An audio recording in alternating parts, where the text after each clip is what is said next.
The standard for the Cincinnati Bengals against the Arizona Cardinals was a blowout. They met that standard. It was a lot of fun. Let's break it down.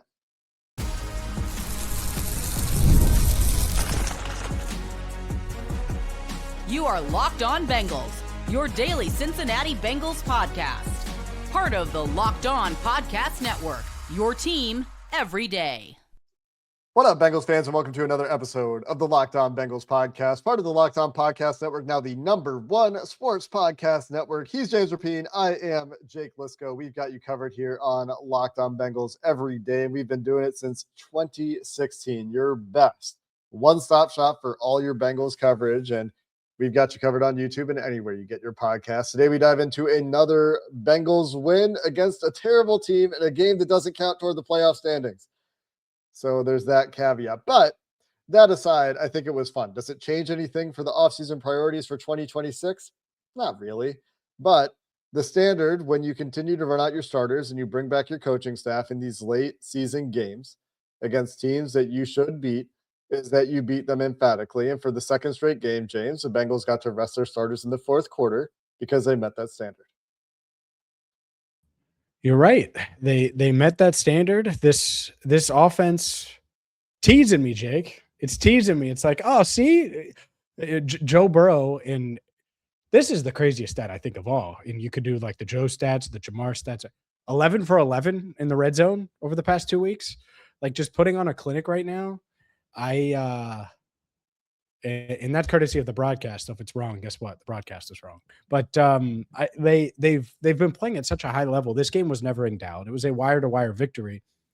And again, it is a reminder, I think, of what Joe Burrow brings. This was just like a casual day at the office for him. That's how he made it look. And he just goes out and throws for 305 yards, completes 24 of 31, 2 tutties. Could have been more if they wanted to, but 2 tutties. Completing passes to offensive linemen. 10 or 11 different guys got the ball. And the reason I hesitate there is I think Joe Flacco was the quarterback for a couple of them. But you get my point is they're spreading the ball around. No one had a huge game receiving wise. Jamar, 7 for 60. Chase Brown had 40 yards receiving. You had T. Higgins with 59 yards. Mike Gesicki had some big plays and just under 50 yards. But it was just a surgical casual day at the office where Joe Burrow throws for 300 and has another 129.1 passer rating. In this team, they're cruising and they're beating up on bad teams, which always leads me to go back to, man, had they just gone 4-5 without Joe Burrow, then they'd be in such better shape because they're 5-2 with him. And they are a good football team. I know there's flaws. They're a good football team when Joe Burrow's on the football field. And man, I mean, they just kicked the crap out of a Cardinals team that has been okay and has been competent in a lot of ways. And they made them look like the NFL's worst team. They've been plucky.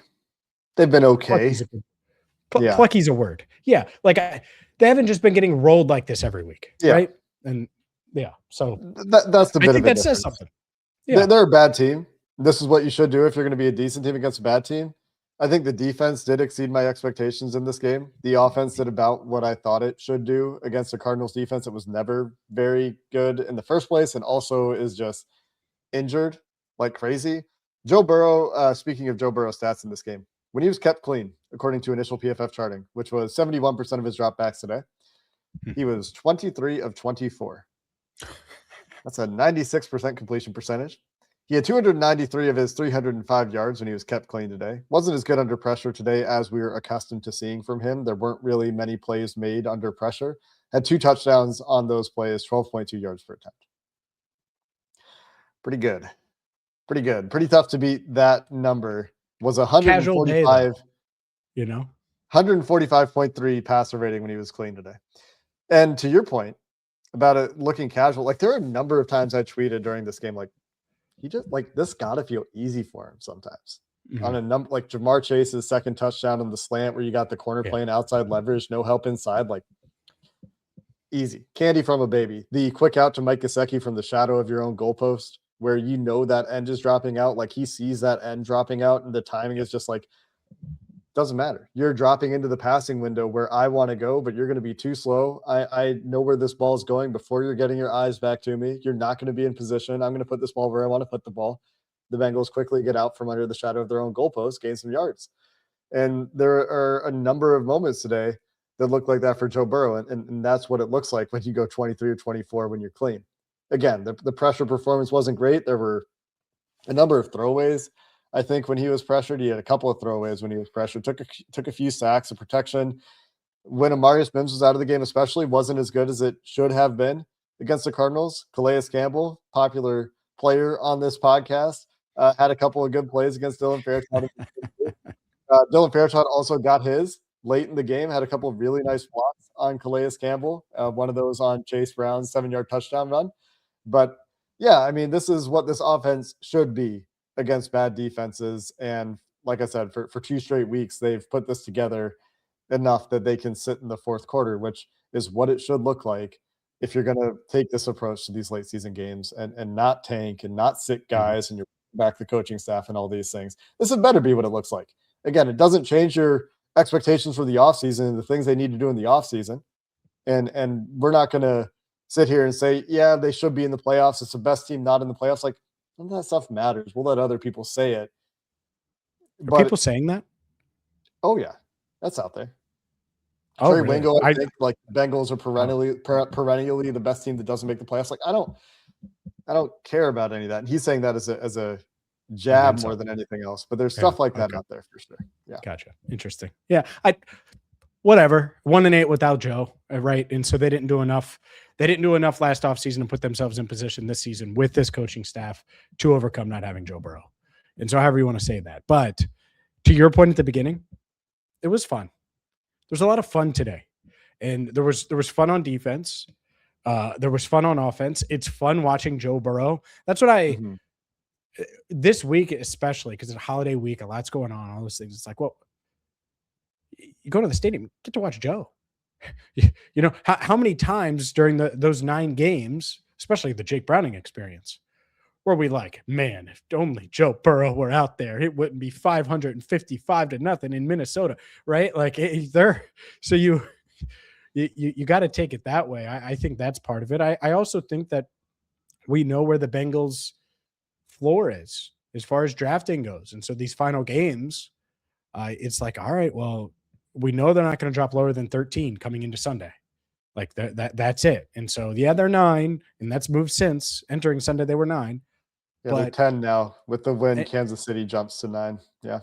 And so, but that does take a little bit of pressure off because now all of a sudden you're not sliding down to 16. Like 13-16 feels much bigger to me than 11-13 because I never thought that they were going to end up 9th and lose. And with even if they had lost their last 2 games and they have 4 wins, they would lose a tiebreaker with the other 2 4-win teams. They'd be picking 8. So the difference is 2 spots right now because they've won those 2 games. There are no 5-win teams in the NFL. So it's 2 spots right now because they've won the 2 games. I got you. So yeah, the Dolphins versus that. Yeah. So these 2 wins, like that's it. Now there's a whole nother discussion on next week that Zach Taylor put an end to right away. But as far as watching Joe Burrow, I had no doubt that he was going to put on a show today. I did wonder if Jamar Chase was going to get in the end zone and snap his streak. He made some history. I think there's something worth noting there. You mentioned what happened when Amarius Mims went out and who came in for him. Well, it's a guy who should just be Jamar Chase's backup, clearly. So we'll talk about that as well. And then, we got to get to this defense because I'm excited to talk about this defense because I think they went up against a pretty good offense today. So we'll do all of that as we roll on coming up next. Today's show is brought to you by Prize Picks. If you're like me and eliminated in season-long fantasy leagues and you didn't make your Super Bowl, well, Prize Picks is exactly what you need to do because Prize Picks is awesome. It's daily fantasy the way it should be. It's a daily fantasy app where you build your lineups based on player projections. You don't have to draft. You don't have to wait. All you do is pick more or less and play your way. You don't have to think about injuries. You go, oh, Joe Burrow against the Cardinals, he's going to throw for more than his projected passing yards number on Prize Picks. Or Trey McBride, he's going to go for less than his number of receiving yards and as a prize picks projection. And boom, you put those together and you can start winning today. They also have an early payouts feature, and it's a game changer. If a player starts hot, you can cash out before the game ends. You also have options like flex play where you can still get paid even if one pick misses. All you have to do is download the Prize Picks app today. Use code LOCKEDONNFL. Get $50 in lineups after you play your first $5 lineup. Boom. Right now, all you have to do is use code LOCKEDONNFL to get $50 in lineups after you play your first $5 lineup. Prize Picks. It's good to be right. As we get to the receiving star of the day today, James, obviously Cody Ford is who we're talking about here. I just want to really quickly thank all the everydayers out there who continue to make Locked On Bengals part of their everyday routine. We've got a new everydayer club. I've joked about it in the past, and people have asked me, hey, is that a real thing? Well, now it is a real thing. And if you're interested in getting an ad-free version of this podcast, you can check out LockedOnBengals.supercast.com for the details about how you can join. You can get an ad-free audio version of the podcast. You can also get access to our members-only Discord channel where we're hoping to kick up some conversation about the Bengals. You can trash talk with the other AFC North teams, whatever you're interested in doing. Again, that's LockedOnBengals.supercast.com. Cody Ford caught a 21-yard pass today, James. And if I had told you that on any day that Cody Ford has played for the Cincinnati Bengals, you would not believe me. But he was pretty impressive doing it. I tell you what, he attacked that ball in the air. He came back to the line of scrimmage, got upfield, transitioned into being a runner quickly, and used his offensive lineman power, which we would love to see more on display as an offensive lineman, but I don't mean to take a shot as a wide receiver when he broke tackles and dragged guys downfield for an explosive play. Love it. Love everything about this play. I love the play design. We were like, oh my God, Cody Ford is lined up. Like, because we saw it in real time, like Cody Ford is lined up. Did they highlight it on the broadcast? Like, what the heck is going on?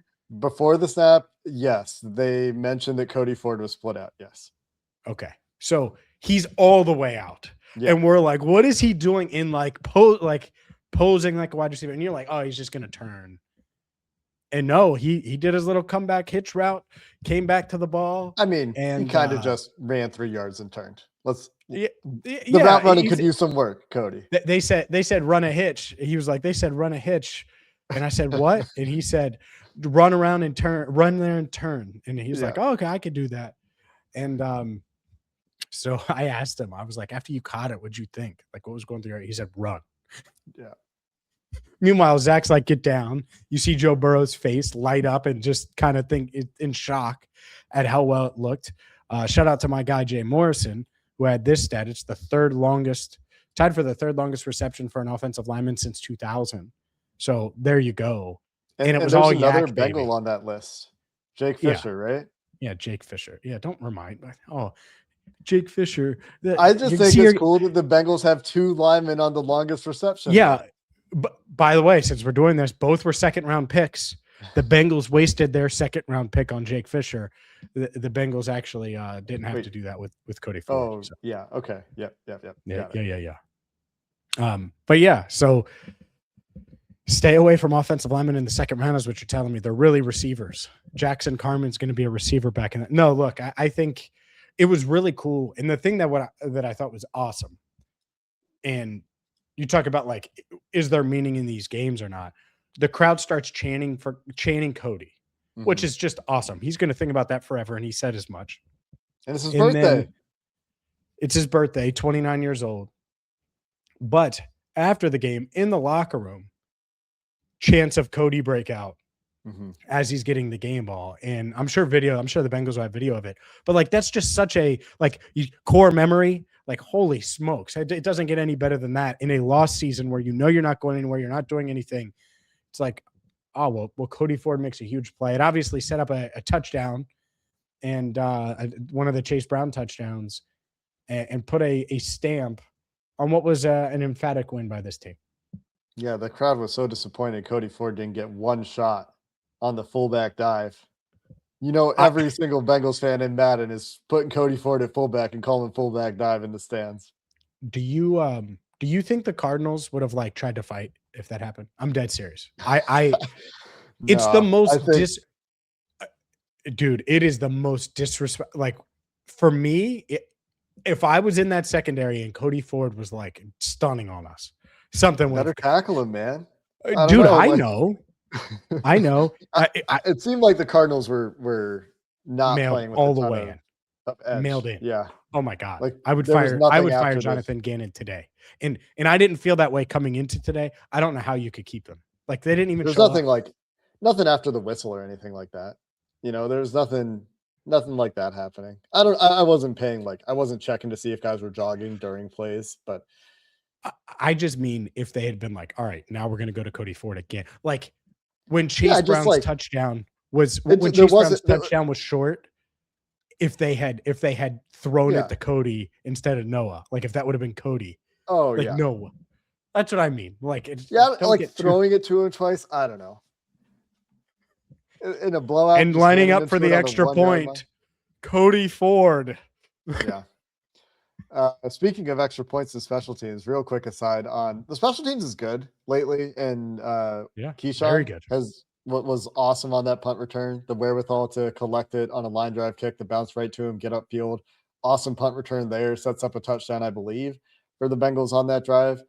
I mean, the Bengals offense had 2 drives where they didn't score a touchdown before Burrow left. Is that right? They punted once early and kicked a field goal from 57 yards. And then there's one that was the end of the half. Was that it? There was another. Was there one other one? You're putting me on the spot. So they punted, field goal, and then they had no, that's it with Burrow. Yeah, that's it with Burrow. They scored 3 straight touchdowns with Burrow before he left. Yeah. And because they punted like we talked about, looks quite easy at times. Part of that is Chase Brown was awesome today, both as a receiver and a runner. Good. 140 total yards ish. It might have been 141 or 141. 141. I got 141 on 25 touches, 2 touchdowns. I think PFF had his initial charting at 8 missed tackles forced, 5 as a runner, 3 as a receiver. Really nice game for Chase Brown. Call him Cody Ford. Yeah, I mean, you could. Cody Ford probably had 2 missed tackles forced on his 1 catch. I think he was in the initial grading. Cody Ford is the highest graded receiving grade for Cincinnati Bengal in this game, with 1 missed tackle force credited. Apparently, grades suck sometimes.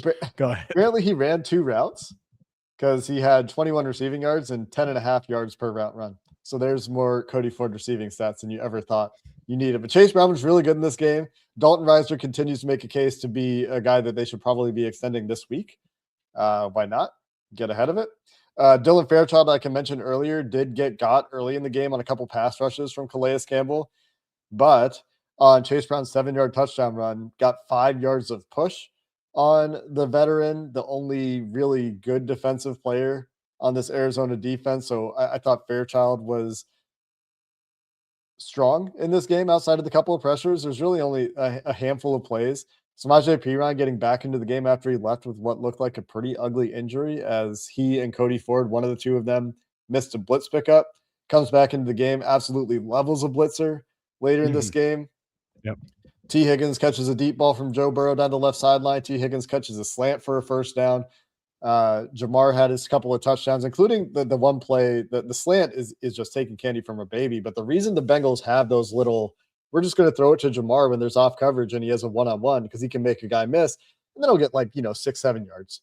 But sometimes they'll make multiple guys miss and score a touchdown, or just be off to the races, right? Like we've seen that from him enough that's why that's in the offense. And it's hard to get too frustrated with when later in the game you see stuff like sometimes they throw that little quick flat to Jamar and he gets tackled for a 1-yard loss or no gain.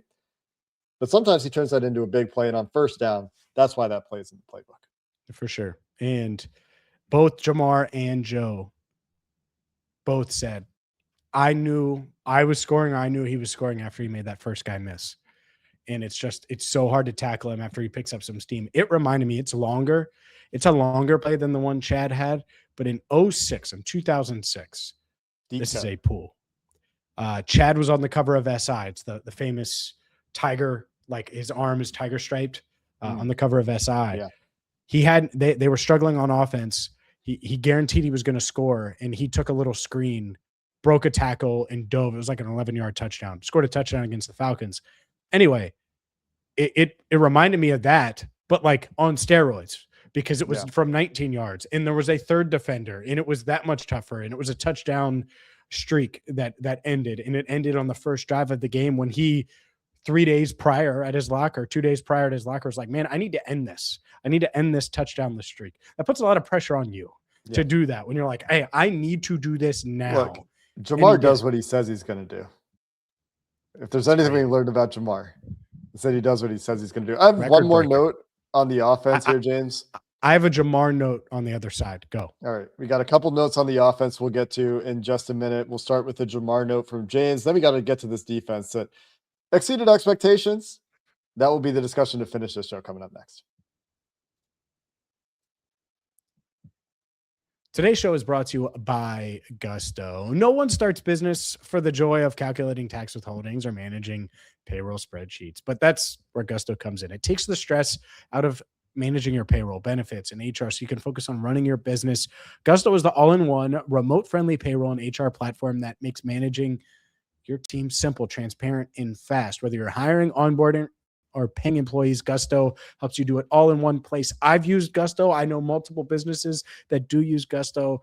It's hassle-free. There's no hidden fees, unlimited payroll runs for one monthly price, which means no surprise charges at the end of the month.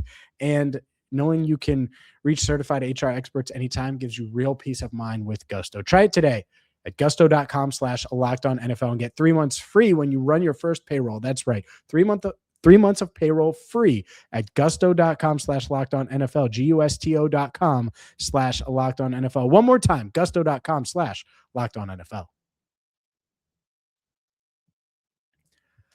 All right, Jake, the note on Jamar, it's very simple, and you know it. You had to have seen it, but me and Trags had it. First player in NFL history, first 5 seasons, 80 catches, 1,000 yards, 7 touchdowns. First player. No Chris Carter, no Randy Moss, no Jerry Rice, no Chad Johnson, no whoever. And you said Jamar does things that he says. Well, he said he's going to break every record that Chad, AJ, and the rest of the Bengals top receivers in team history had on draft night. Well, this is a record no one has had ever. And he was able to do it. And do it going 8 games without scoring a touchdown. He hadn't scored a touchdown since October 16th. And was still at 5, gets 2 today. And just like that, we're talking about a 1,300-yard season, a 117 catch season. And clearly to me, the best receiver in the NFL. 1 game to go. We'll see what else he can do. If this was a more competitive game, I wonder how it would have gone. The Browns are a different beast here. And that'll be a topic of conversation probably on Tuesday's show, where we're going to talk about the fact that Zach Taylor is saying that he's playing Joe Burrow and these guys against the Browns in the season finale. I'm not surprised by that move from the Bengals.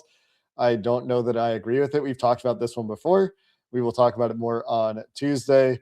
The last note for me on the offense was that I was pretty intrigued and pleased to see them doing some things on offense that they haven't necessarily done a ton of. There was more play action boot action for Joe Burrow in the Bengals' first 2 drives than you typically see from the Bengals in an entire game. Saw a lot of extra lineman stuff, 2 extra lineman stuff in this game. I thought they had some pretty interesting wrinkles and success when they went to that package. We saw some 13 personnel. We still see the 2 back personnel where Samaje and Chase Brown are on the field together. So I like that they're getting to some different concepts here. They're mixing things up as they're kind of the offense. We're expecting a lot of continuity into next year. And so when you can put these ideas out there and test them in a real game, get an idea for how some of this stuff that you don't always do a lot of, get Joe some experience doing some things where he looks a little bit awkward sometimes, a little bit uncomfortable sometimes doing some of these play action boot concepts, some of the under center stuff.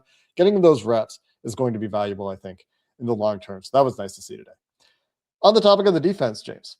Yeah, let's get to it. Dax Hill was awesome. The coverage unit on the whole, outside of the Michael Wilson touchdown, really good. I thought they did a great job on Trey McBride in this game before the starters left. And Dax was a big part of that. Dax had yet another in what's been a series of really strong performances from him since he moved back outside, with the exception of that New England game when he had the couple penalties. Was awesome again this week with at least 2, if not 3 pass breakups. And 3. 3. There are a number of plays we didn't see on the broadcast where Bengals had a lot of coverage pressure in this game, coverage sacks, coverage disruption to the quarterback, where the coverage holds up long enough that the pressure is able to get home. So that speaks to some of the stuff we didn't see as well. But even when he was targeted, Dax was awesome in this game. And huge shout out to him. DJ Turner also, I think, was good in this game. The corners continue to stand up. And that's something that we can feel, I think, pretty confident about at this point, because that's been the trend for quite a while. Yeah, love it. I love what I'm seeing from Dax and DJ. I talked with DJ after, and I was kind of walking with him, just walk and talk. And he was like, me and Dax always felt like this is what we felt like we were doing in Michigan. It doesn't feel any different now. And I know their roles, especially with Dax, it is different, but DJ is as confident as they come. They combined for 4 pass breakups and really neutralize. I mean, Marvin Harrison Jr. was on the field today. Did you notice him? I know he didn't play a ton. See him a couple times. Did I notice him? No. Was he targeted? He was. He had one of the Dax breakup. Yeah.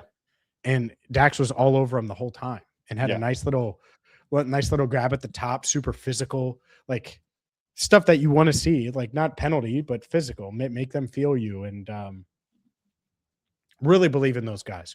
Really believe, by the way, in 99. It's just every week now. It feels like Myles Murphy's doing something, and you're noticing Myles Murphy. And he's in his Sam Hubbard era. Got that hustle sack, number of run stops. He's showing that he's a solid plus player for sure. 6 targets, or geez, oh Pete's 6 tackles. There you go. I'm thinking about wide receivers and Cody Ford.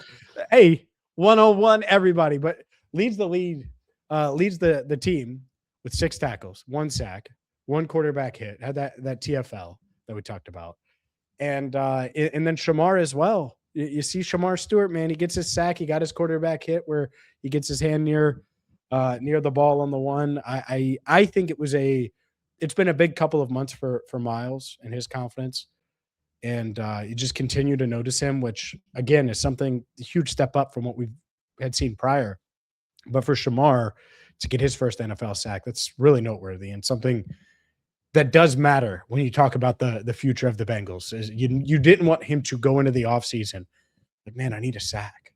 Mm-hmm. Like that's just mentally, that sucks as a pass rusher, even if he was hurt, even if he missed time, all of those things, just not where you want to be. Yeah, and I thought the bull rush showed up a few times for him. The tackles for the Cardinals, not good. So you take into account the quality of competition. I would have actually liked to have seen the Bengals edge guys win a little bit more given the guys playing tackle for the Cardinals. But that being said, the flashes were there, certainly for Shamar Stewart. Cedric Johnson getting a lot of run, had 5 pressures leading the team according to PFF. They were really close on a couple sacks between him and Isaiah Foskey. When Foskey went into the game, he racked up some pass rush wins as well.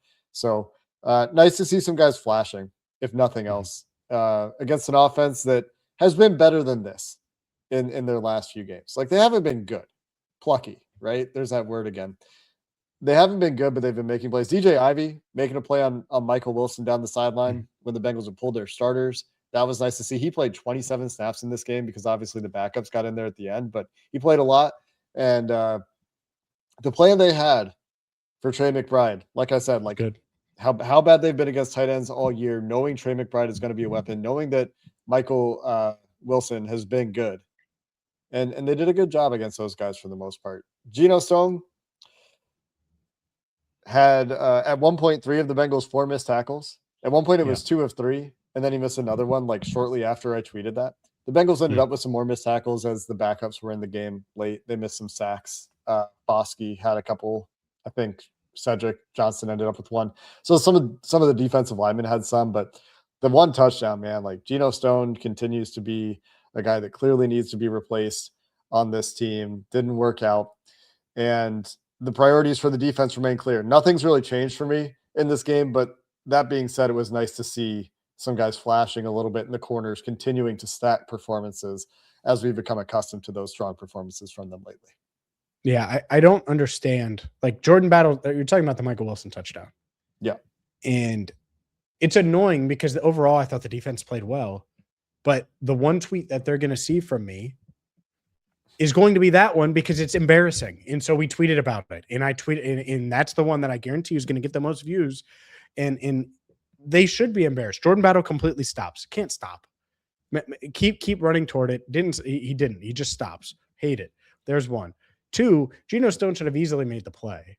Like easily. It should have been a very routine play. Instead, he throws his little shoulder out there, trying to shoulder bump for whatever reason. It's like something I would do with you as we're walking out the training camp. Joking. Yeah. Like that's how he tried to like, what are you doing? And then three, Barrett Carter, you're right there, man. You ran it down.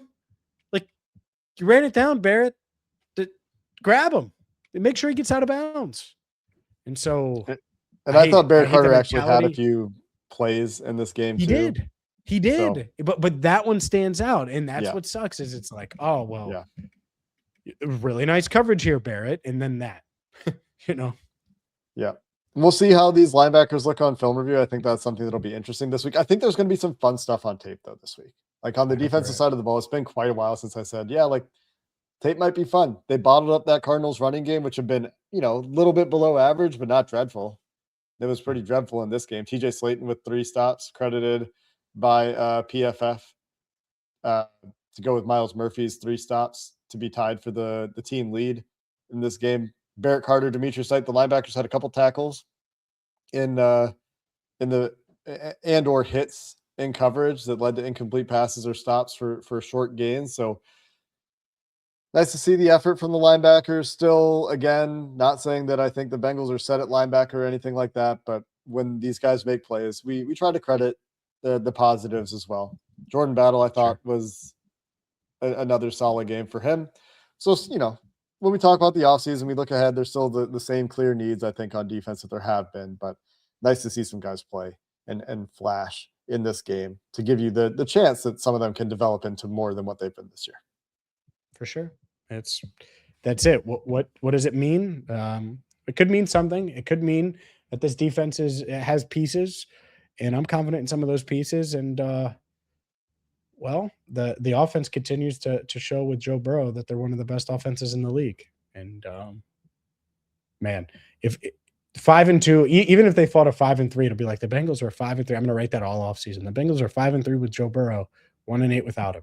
Like that's going to be something I just have in the back of my brain that we're talking about a lot, because it'll be like, oh, well, they need to build a better team around Joe, and they can't be so reliant on him to where if he misses a few games, they can win game. That's what the theme of the offseason is going to be, huh? And just like finishing games in general. Well, like having good defense. Yeah. Like, well, that's it. I mean, they got to add to all 3 levels still. Either way, it's fun to talk about Cody Ford catching passes and it's fun when it's fun. It's fun. It's pretty straightforward, right? Fun. One more game for the Bengals this year. We're going to be talking about the starters playing in that game, probably on Tuesday's episode. Probably got film coming out for you tomorrow. And then we got one more game to cover, James. Then it's to the offseason plan, where we will not be talking about a coaching search, but we'll be talking about what this team needs to do. Should we be talking about a coaching search? Maybe. That's a topic. It's a topic. It's probably a topic. It's one we will talk about. We will talk about. That's going to do it, though, for this episode of the Locked On Bengals podcast. Until next time, thanks for listening. Hoo day. Have a good one.